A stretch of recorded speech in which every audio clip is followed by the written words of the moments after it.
So hi mga kaineral, ngayon nandito tayo sa Honda Jeep Jam Lani Kilumpang para ipakita sa inyo ang pinaka-latest na underbow ni Honda at ito ang pinag-uusapan ngayon sa market. So tara, samahan niyo ako, let's go.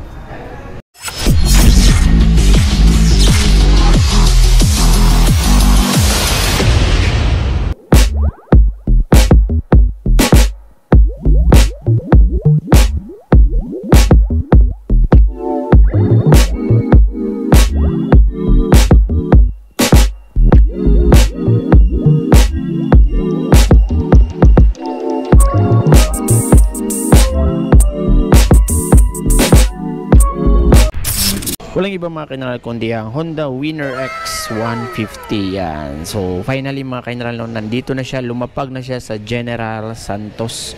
So ngayon personal na natin siyang nakita ang kanyang ganda. So kahit na sniper user ako mga kaineral is nagagandahan talaga ako at naaangasan sa dating nitong bagong motor ni Honda. Ang kulay nito mga kaineral is matte red, no? So ito yung ABS version niya, yan.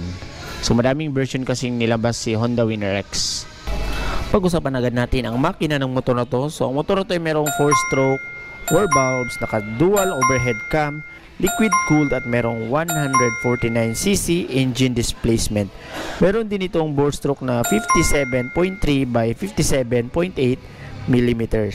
Ito ay manual at merong 6-speed constant mesh. Meron din itong max power na 11.5 kilowatts at 9,000 RPM at max torque naman na 13.5 Newton meters at 7,000 RPM.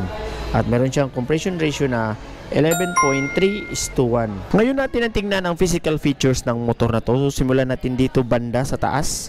So dito mga kaineral is meron siyang maliit na visor, no, yan. So wala siyang ilaw dito banda mga kaineral. Yan, kitang-kita nyo naman. So matte red yung kulay niya, tapos glossy yung parang visor niya, glossy black. So dito banda sa kanyang baba is dito makikita nyo ang matte black niya na hinaluan ng gold na decals, yan.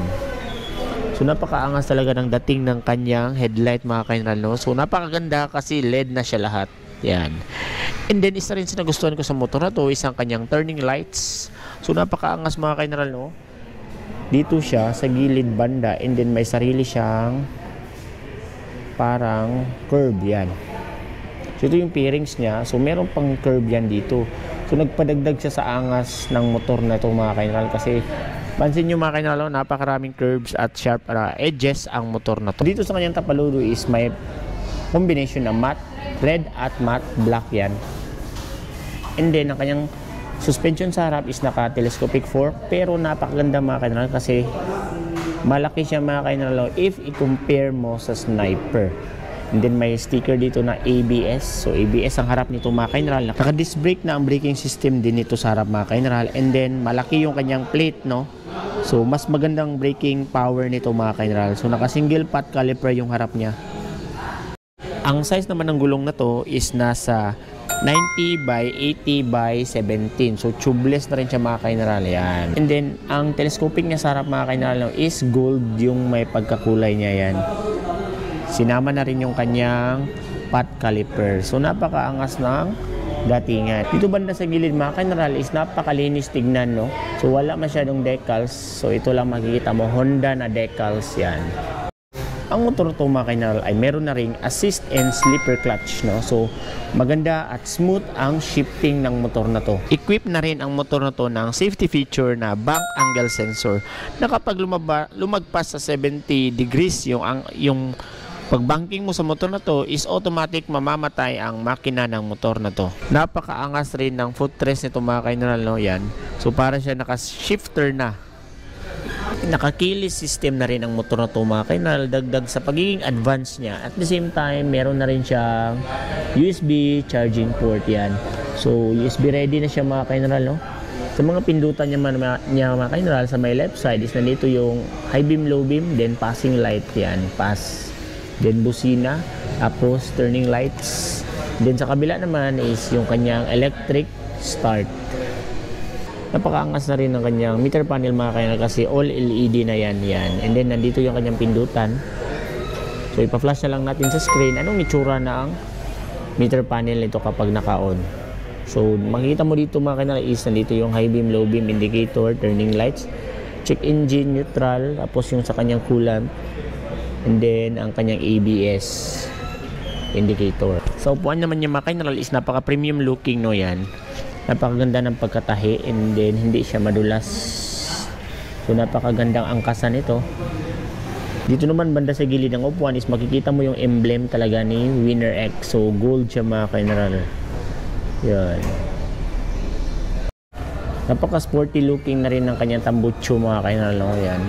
Then napakalaki ng kanyang gulong sa likod. So ang braking system nito sa likod is naka disc brake na.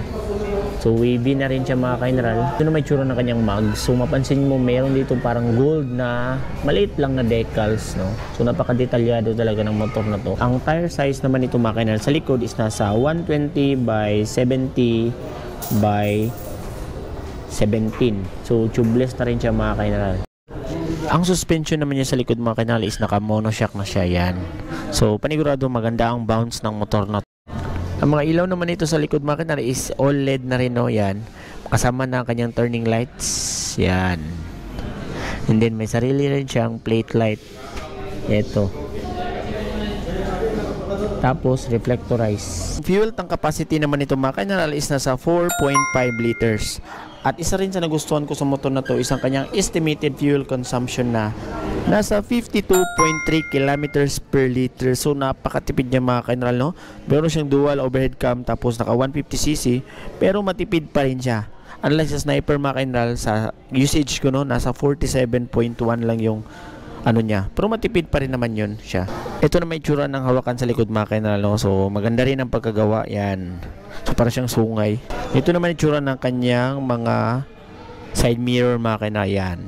So malaki rin siya mga kanal, kitang-kita yung mga nasa likod. So ngayon mga kanal, alamin na natin kung magkano na nga ba si Honda Winner X ABS version. Ito siya ngayon dito sa General Santos City.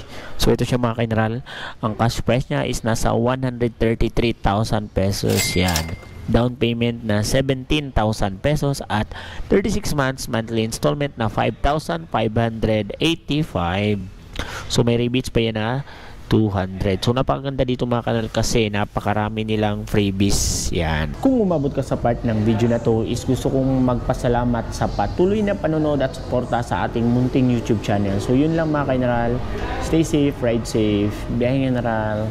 Bye bye.